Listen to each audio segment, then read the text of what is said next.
CSN सामंत जी,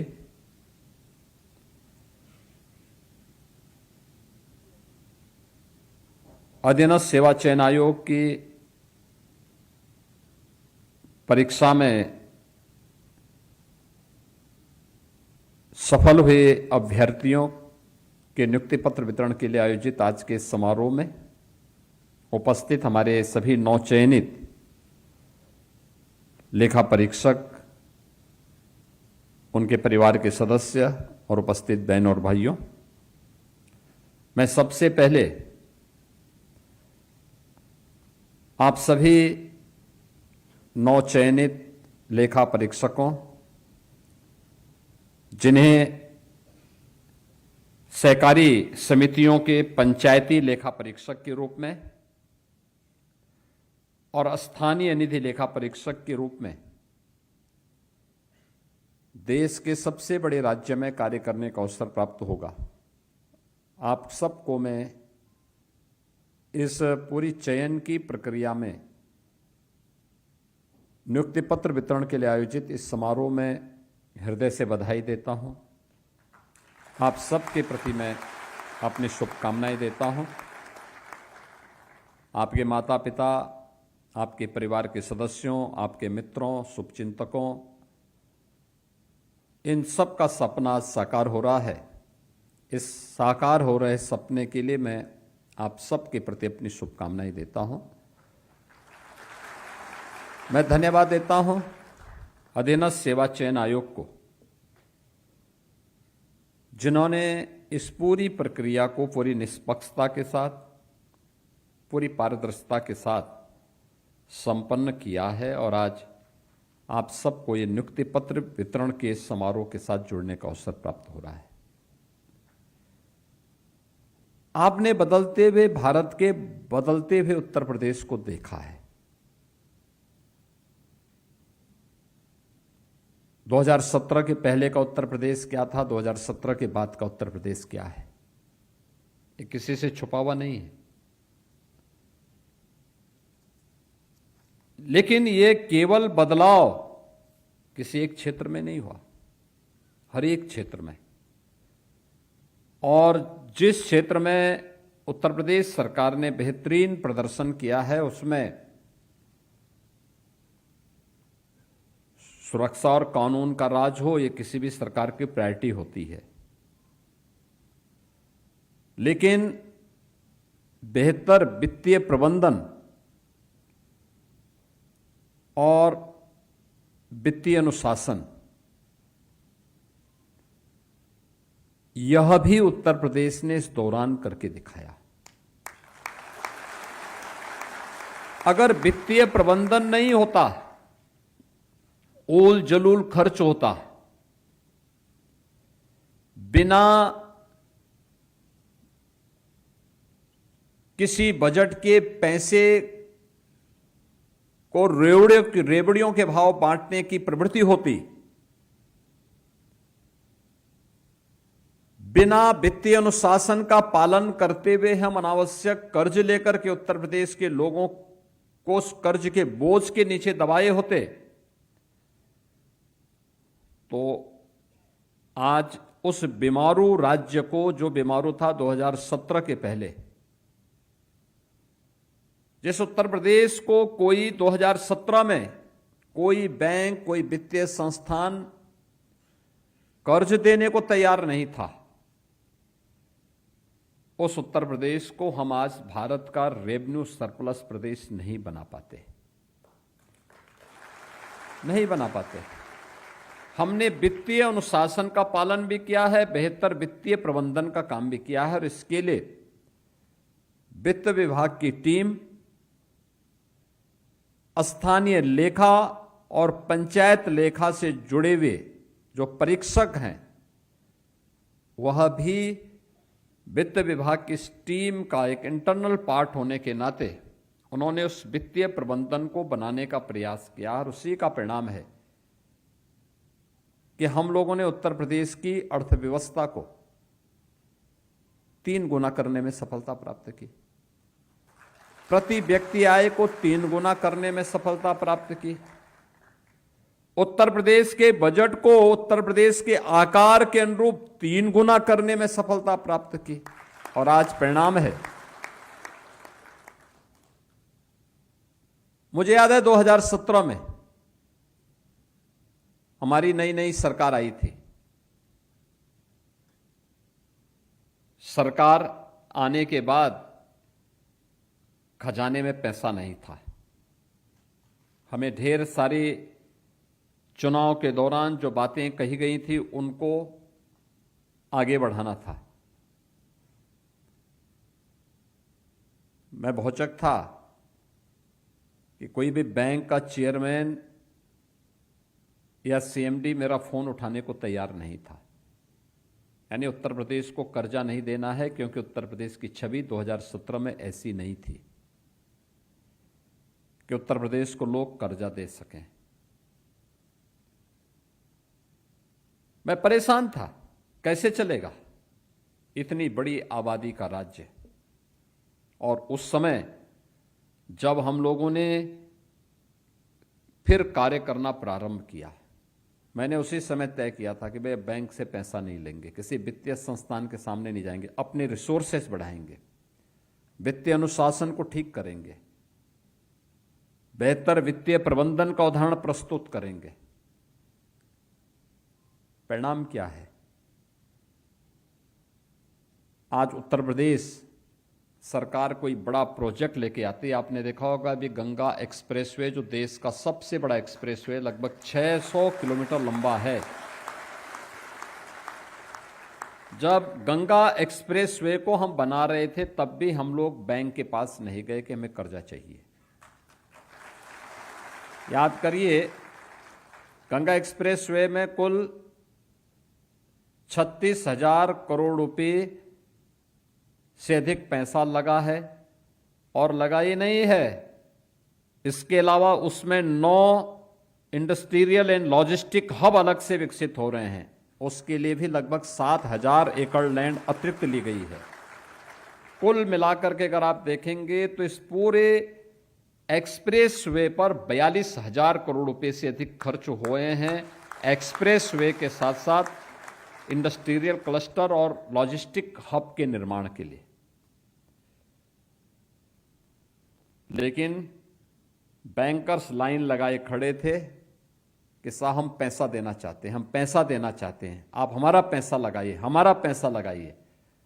हमने कहा उत्तर प्रदेश बदल चुका है। अब उत्तर प्रदेश बदल चुका है। हम अब रेवेन्यू सरप्लस स्टेट हैं। लगातार कर्ज जो पिछली सरकारों ने लिया था, उस कर्ज को हम नीचे करने में सफल हुए हैं और उत्तर प्रदेश की अर्थव्यवस्था को हम काफी आगे बढ़ा चुके हैं। अब देश के टॉप 3 अर्थव्यवस्था में कोई नाम आता है तो यूपी का नाम आता है। पहले बॉटम 3 में यूपी का नाम आता था। अब उत्तर प्रदेश में हर व्यक्ति निवेश करना चाहता है, हर वित्तीय संस्था ने आना चाहता है। याद करिए कितनी बड़ी भूमिका आपकी है। अगर यह वित्तीय प्रबंधन और वित्तीय अनुशासन नहीं होता, हम कुछ नहीं कर सकते थे। मनमानापन होता, लूट मची होती, हर व्यक्ति तबाह रहता, सुविधाएं लोगों को नहीं मिलती, बिजली नहीं मिलती, चलने के लिए सड़कें नहीं मिलती।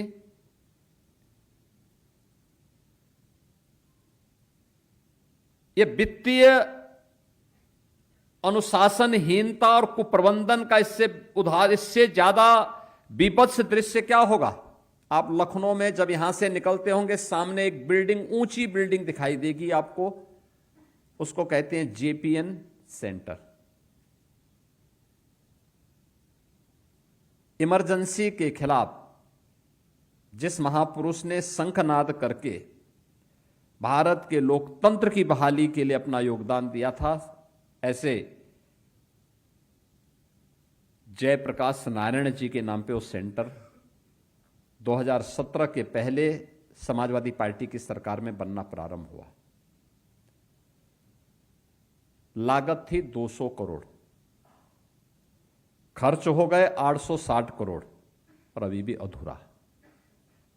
यह है वित्तीय कुप्रबंधन।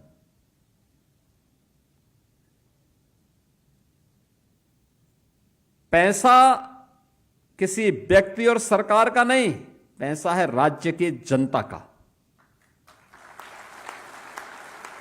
लेकिन सरकार किस तरीके से दुरुपयोग करती है,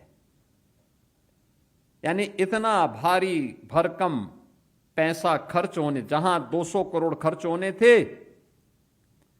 860 करोड़ खर्च हो गए, और तब भी अधूरा। तब भी अधूरा। कहने में लोगों को शर्म भी नहीं लगती कि हम ये बना रहे थे। अरे कम से कम जयप्रकाश जी जैसे स्वतंत्रता संग्राम सेनानी और लोकतंत्र को पुनर्जीवित करने वाले उस महापुरुष के नाम को तो अपमानित नहीं करते। लेकिन यह दृश्य प्रदेश की राजधानी लखनऊ में, और ये अकेले यहीं पे नहीं हुआ। हमारे प्रदेश के अंदर 1 दर्जन से अधिक ऐसे मामले हैं जो बड़े बड़े मामले हैं, जिसमें हजारों करोड़ रुपए का वारा न्यारा हुआ। वित्तीय कुप्रबंधन यही है। और उस वित्तीय कुप्रबंधन को सुधार करके उत्तर प्रदेश को एक वित्तीय अनुशासित और वित्तीय प्रबंधन के अधीन व्यवस्थित रूप से आगे बढ़ाने का परिणाम 17 के बाद हम सबको देखने को मिल रहा है। आप सोचो, 2017 के पहले केवल एक्साइज में यूपी को केवल 12,000 करोड़ मिलते थे, और आज हम 62-63 हजार करोड़ रुपया ले रहे हैं। जो लीकेजेज होते थे ना, ऐसा नहीं कि वो लीकेजेज केवल लीकेजेज थे, और लीकेजेज में बहुत सारे लोगों के शेयर रहे होंगे, नेताओं का रहा होगा, सरकार के कुछ लोगों के द्वारा डकैती डाली जा रही थी। जो पैसा प्रदेश के विकास में खर्च होना चाहिए था, कैसे लूट मचाई हुए थे। हर एक क्षेत्र में यही स्थिति थी, और इसीलिए आपकी भूमिका बहुत महत्वपूर्ण है। सहकारी समिति के अधीन स्थानीय स्तर पर स्थानीय लेखा, जितने भी हमारी नगर पालिका है, नगर निगम है, उनका कितना पैसा जा रहा है, उनकी इनकम क्या है, कैसे वो अपनी इनकम को बढ़ा सकते हैं, इसमें वित्तीय प्रबंधन कैसे रख सकते हैं, क्योंकि ये वित्तीय प्रबंधन उन्हें आत्मनिर्भरता की ओर लेके जाएगी। आत्मनिर्भरता की पहली शर्त है कि उसको स्वयं वित्तीय अनुशासित होना पड़ेगा, बेहतरीन वित्तीय प्रबंधन करना पड़ेगा। अगर यह उनके पास गुण नहीं है तो कितना भी पैसा आएगा, उसका फ्लो अगर बाहर की तरफ होगा तो हालत खराब होनी है। ऐसे ही पंचायती राज संस्थाएं, आप याद करिए, ये सब हमारी नींव है। प्रधानमंत्री जी के द्वारा विजन दिया गया है देश को 2047, भारत के यानी 140 करोड़ भारतीयों के सपने का भारत, मतलब विकसित भारत, आत्मनिर्भर भारत, जहां पर हर व्यक्ति के चेहरे पर खुशहाली हो, हर नौजवान के हाथ को कार्य हो, हर किसान अपनी लहलहाती हुई फसलों को देख करके झूमता हुआ दिखाई दे, हर बेटी और हर बहन को सुरक्षा के साथ साथ स्वावलंबन के पथ पर अग्रसर किया जा सके, हर कारीगर अपनी कारीगरी पर गौरव की अनुभूति कर सके। ऐसा भारत, उस भारत के निर्माण की दिशा में शुरुआत कहां से होनी है? सबसे छोटी इकाई से, ग्राम पंचायत। हमारी नगर निकाय, नगर पंचायत है, नगर पालिका है, नगर निगम है, क्षेत्र पंचायत। हम विकसित उत्तर प्रदेश की बात करें और अपने गांवों की बात न करें, नगर की बात न करें, ये सपना पूरा नहीं हो पाएगा। और इसके लिए उन्हें वित्तीय प्रबंधन के गुण सिखाना, कैसे बेहतर वित्तीय प्रबंधन और वित्तीय अनुशासन का परिचय देकर के हम अपने यहां अपनी यूनिट को आत्मनिर्भर बना सकते हैं, कैसे हम उसे स्मार्ट बना सकते हैं।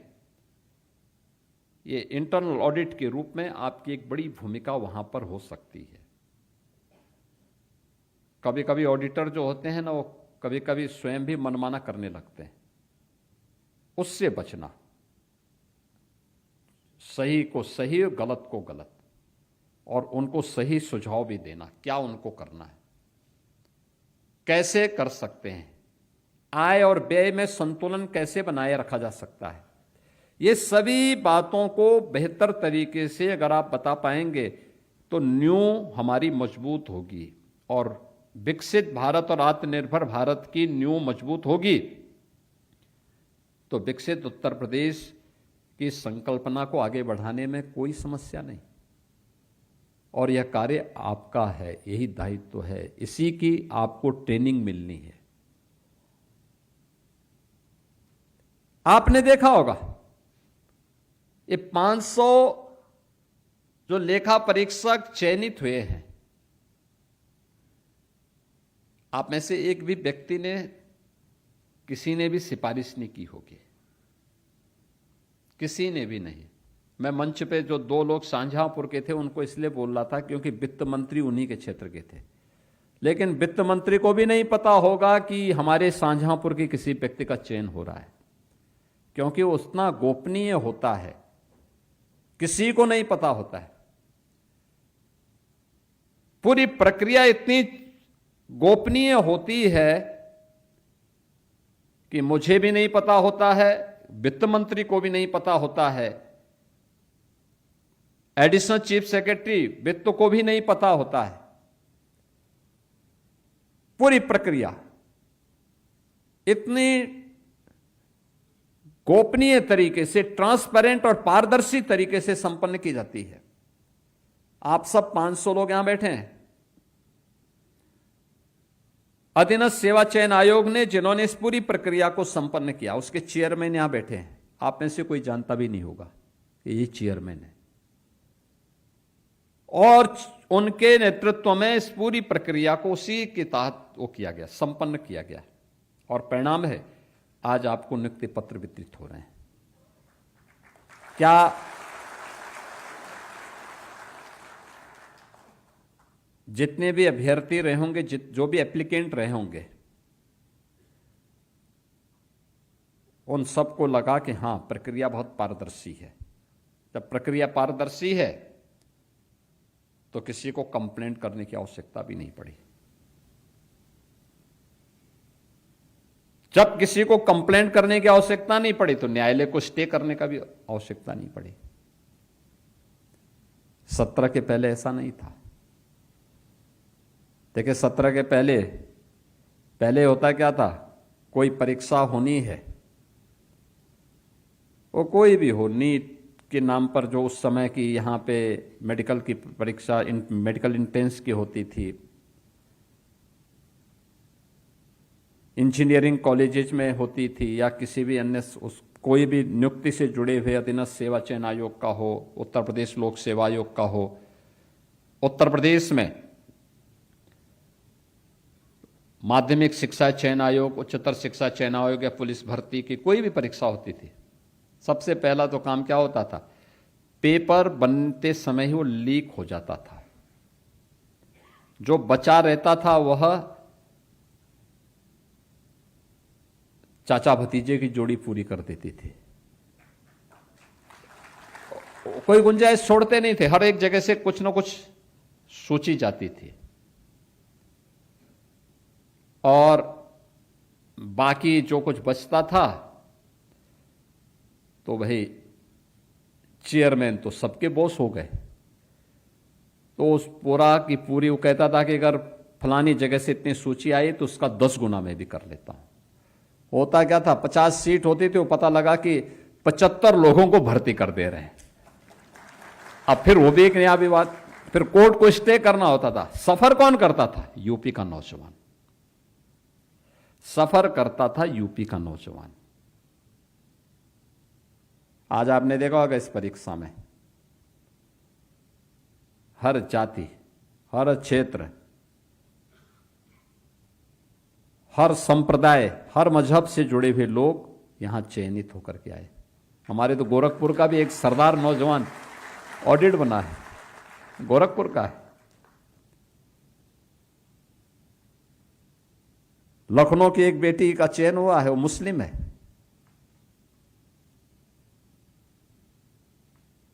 भेदभाव किसी के साथ नहीं, वो योग्य है, उसका चयन होगा, कोई उसको रोक नहीं सकता आगे बढ़ने से। और यही सरकार की कसौटी होती है, यही सरकार की कसौटी है कि योग्यता को सम्मान देना, योग्यता के लिए बेहतरीन प्लेटफॉर्म देना जिससे वो आगे बढ़ सके। हमारी जीरो टॉलरेंस अपराध और अपराधियों के प्रति है, लेकिन हमारी जीरो टॉलरेंस भ्रष्टाचार और भ्रष्टाचारियों के प्रति भी है। और हर योग्य व्यक्ति को बिना भेदभाव के योग्य प्लेटफॉर्म मिले जिससे वो आगे बढ़ सके, उसके मार्ग के बैरियर को हटाना इस सरकार की जिम्मेदारी बनती है और सरकार ने उस कार्य को यहां पर संपन्न किया है। और इसीलिए मैं आप सबसे कहना चाहूंगा, अभी आपको जो उपदेश खन्ना जी दिए इसीलिए उन्होंने दिया है क्योंकि उनको भी जूझना पड़ता होगा वित्त विभाग में एक लंबे समय से मंत्री होने के नाते, और हमारे सबसे बुजुर्ग विधायक भी हैं। शाहजहांपुर के लोगों ने 9 बार से उनको विधायक चुना है। एक लंबा अनुभव उनके पास, लंबा अनुभव। मैं धन्यवाद दूंगा शाहजहांपुर के लोगों को,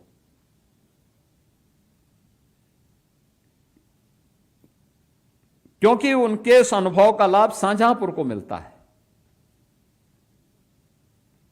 और उनकी सक्रियता। 5 दिन कहीं भी रहें लखनऊ में या प्रदेश के अंदर कोने में, लेकिन शनिवार रविवार के दिन तो शाहजहांपुर जरूर पहुंच जाते हैं। मैं कल भी देख रहा था, कल भी वो शाहजहांपुर में थे। तो मैं सोच रहा था, मैंने कहा भी खन्ना जी अभी शाहजहांपुर में कल शाम को मैं देख रहा था, आज कार्यक्रम में कैसे पहुंचेंगे। लेकिन अभी सुबह मैंने जब जानकारी ली तो पता लगा खन्ना जी पहुंच चुके हैं। यानी ये चीजें दिखती हैं। तो उन्होंने जो बात कही अपने अनुभव पर आधारित कही, और उन्होंने जो बात कही है कि किसी लोभ लालच में आए बगैर आपको उस संस्था, व्यक्ति से महत्वपूर्ण संस्था होती है। एक व्यक्ति को बचाने के लिए हम ग्राम पंचायत के साथ, स्थानीय निकाय के साथ खिलवाड़ नहीं होने देना चाहिए, क्योंकि उसमें हजारों और लाखों लोगों का हित जुड़ा होता है।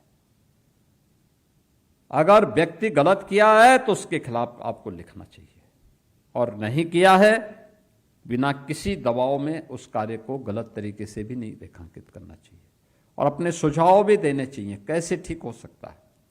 सही तथ्य, ऑडिट सही हो, इसकी बड़ी भूमिका होती है। यह बेहतर वित्तीय प्रबंधन को और वित्तीय अनुशासन को आगे बढ़ाने में एक मदद कर सकता है, स्थानीय स्तर पर लोगों को और प्रभावी बना सकता है। और उस दिशा में सरकार चाहती है कि एक प्रयास आगे बढ़ सके। मुझे प्रसन्नता है इस पूरे मामले में कि सहकारी समिति और पंचायती लेखा परीक्षा में जो 371 अभ्यर्थियों का चयन हुआ, उनमें 78 महिलाएं हैं,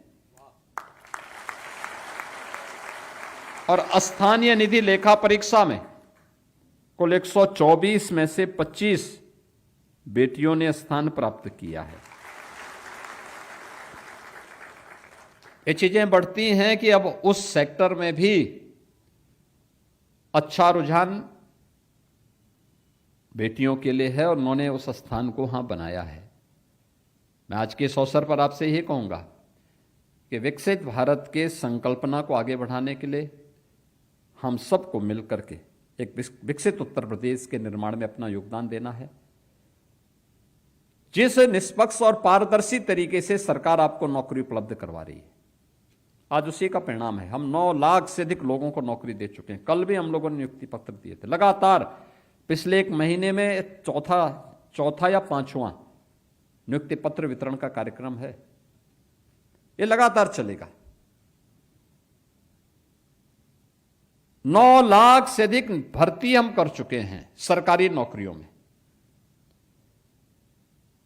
कोई उंगली नहीं उठा सकता, कोई व्यक्ति उंगली नहीं उठा सकता। सरकार की नीतियों के कारण आज एमएसएमई सेक्टर में 3 करोड़ लोग रोजगार प्राप्त कर रहे हैं। कानून का राज होने के कारण लाखों नौजवानों को यहां पर हुए निवेश में रोजगार और नौकरी प्राप्त हुई है। अलग अलग सेक्टर में आत्मनिर्भरता के लक्ष्य को प्राप्त किया जा रहा है। कहीं ड्रोन दीदी के रूप में, लखपति दीदी के रूप में, कहीं वीसी सखी के रूप में, कहीं मिल्क प्रोड्यूसर के रूप में। ये बेहतरीन उदाहरण है। कहीं पीएम स्टार्टअप के रूप में, कहीं पीएम स्टैंडअप के रूप में, कहीं पर मुख्यमंत्री युवा उद्यमी स्कीम के अंतर्गत आज नौजवानों को आत्मनिर्भरता के पथ पर अग्रसर किया जा रहा है। सरकार अपने डबल इंजन की सरकार प्रधानमंत्री मोदी जी के विजन के अनुरूप प्रभावी ढंग से उनके विजन को जमीनी तल पर क्रियान्वित करने के लिए पूरी प्रतिबद्धता के साथ कार्य कर रही है। हम सब भी उस अभियान का हिस्सा बने। जो व्यक्ति जिस क्षेत्र में काम कर रहा है उसमें राष्ट्र प्रथम के भाव के साथ कार्य करेगा तो परिणाम आएगा, और हम सब मिलकर के उस दिशा में प्रयास कर सकेंगे। इस विश्वास के साथ मैं एक बार फिर से आप सभी को हृदय से बधाई देता हूं। आपके माता पिता, आपके परिवार के सदस्यों, जिनका सपना साकार हो रहा है आपकी इस सफलता के कारण, उसके लिए मैं आप सबको, आपके परिवार के सभी सदस्यों को भी हृदय से बधाई देता हूं, अपनी शुभकामनाएं देता हूं। अधीनस्थ सेवा चयन आयोग को इस पूरी प्रक्रिया को पारदर्शी तरीके से संपन्न करने के लिए हृदय से धन्यवाद देता हूं, और आप सबका यूपी गवर्नमेंट का पार्ट बनने के लिए भी आप सबका स्वागत करते अपनी वाणी को विराम देता हूं। धन्यवाद। जय हिंद।